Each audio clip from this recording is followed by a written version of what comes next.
I'm going to demonstrate how to access the Audit Trail function of your eGeeTouch app. First, launch the eGeeTouch Manager app.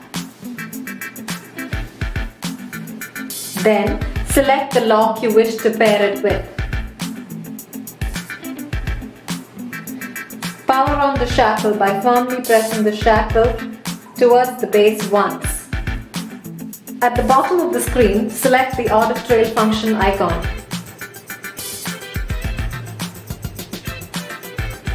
Wait for 5 to 10 seconds while your eGeeTouch is gathering data. Now, you'll see a list of locations, dates, and times of access. You can just select one to see a map with the location details.